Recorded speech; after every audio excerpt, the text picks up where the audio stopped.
নিউজিল্যান্ডের বিরুদ্ধে চতুর্থ টি-20 ম্যাচটি হারার পর পঞ্চম টি-20 ম্যাচে দুর্দান্তভাবে কামব্যাক করলো ভারত, গড়ে দিল পাহাড়ের মতো রান। ভারতের ক্যাপ্টেন সূর্যকুমার যাদব টসে জিতে ব্যাটিং করার সিদ্ধান্ত নেয় এবং সেখানে ঈশান কিষান 43 বলে 103 রানের ইনিংস খেলে। 43 বলে 103 রান, মানে ভাবা যায়।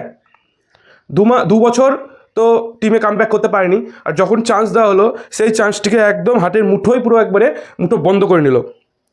10টা 6 মারে, আর মারে 6টা 4, 10টা 6, 6টা 4, 43 বলে 103 রান ঈশান কিষান। অভিষেক শর্মা বানায় 16 বলে 30 রান, সেখানে সে 2টো 6 আর 4টি 4 মেরেছে।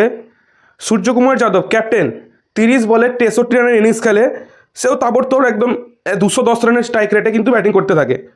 সূর্যকুমার যাদব 6টা 6 এবং 4টি 4 মেরে কিন্তু 63 রান বানায়। অবশেষে হার্দিক পান্ডিয়া ফিনিশিং করতে এসে 17 বলে 42 রান বানায় এবং ভারতের স্কোর 271 রানে 5টা উইকেট হয়, ঠিক আছে। এবার নিউজিল্যান্ড যখন ব্যাটিং করতে আসে, নিউজিল্যান্ড কিন্তু 225 রানে অল আউট হয়ে যায়, আর ভারতের হয়ে সর্বোচ্চ উইকেট নেয় আশদীপ সিং।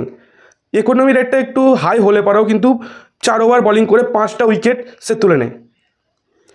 তারপরে অক্ষর প্যাটেল 3টি উইকেট পায়, বরুণ চক্রবর্তী 1টা উইকেট, আর রিঙ্কু সিং কিন্তু 1টা উইকেট পায়। এইভাবে ভারত এই সিরিজটিকে কিন্তু 4-1 জয়ী হয়। আর এদিকে সঞ্জু স্যামসনের জন্য কিন্তু এই সিরিজটি একদমই একটা ফ্লপ সিরিজ। 5টা ম্যাচ কিন্তু সঞ্জু স্যামসন একদমই বাজে খেললো। তো বন্ধুরা, তোমাদের সাথে দেখা হচ্ছে অন্য পরের ভিডিওতে।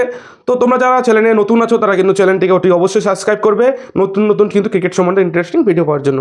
ধন্যবাদ।